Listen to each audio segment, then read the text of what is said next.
You should join us tonight. And don't tell me you have nothing to wear, because you could wear this. First things first, this contains massive spoilers not just for Wicked Part 1, but also Part 2, which will hit theaters on November 21st, 2025. With that out of the way, here's every Wizard of Oz character in Wicked. Today on Screen Rant, we will examine how the prequel expands their backstory. Who killed my sister? Who killed the Witch of the East? Was it you?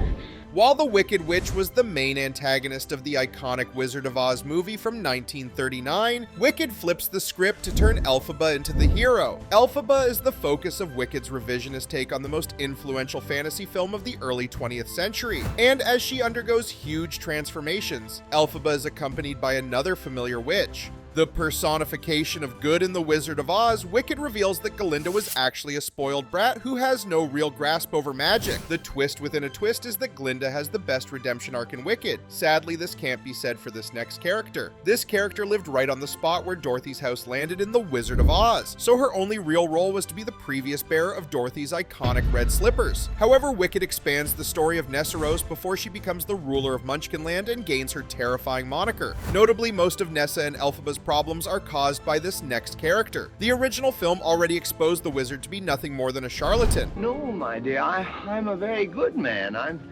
just a very bad wizard. But Wicked takes this further by revealing that he's actually a populist tyrant. Interestingly, an old poster in Emerald City also reveals the wizard's real identity in the original L. Frank Baum novel, Kansas conman Oscar Diggs. And Oscar certainly isn't the only Kansas native in the Wicked cast. Wicked only briefly shows Dorothy in the prologue, which runs parallel with the third act of The Wizard of Oz. After showing Dorothy's handiwork, the liquefied remains of Elphaba, Dorothy walks the yellow brick road with Toto, the Scarecrow, the Tin Man, and the Cowardly Lion, on their way to the Emerald City. While this is Dorothy's only scene in Wicked Part 1, she gets a real role in Part 2. With that said, we need to drop another warning. The next part contains massive spoilers for Wicked Part 2. For those who don't want to know how these classic characters will enter the picture, this is your last spoiler warning. Dorothy's Wizard of Oz companions are actually already in the cast. Prince Fiyero will become the Scarecrow, Bok the Munchkin will become the Tin Man, and the caged lion cub in Elphaba's class grows up to be the Cowardly Lion. Each of their transformations are actually crucial to Elphaba's own journey towards becoming the Wicked Witch of the West. Which of these Wizard of Oz characters are you looking forward to seeing the most in Wicked Part 2? Tell us your thoughts in the comments and keep watching Screen Rant.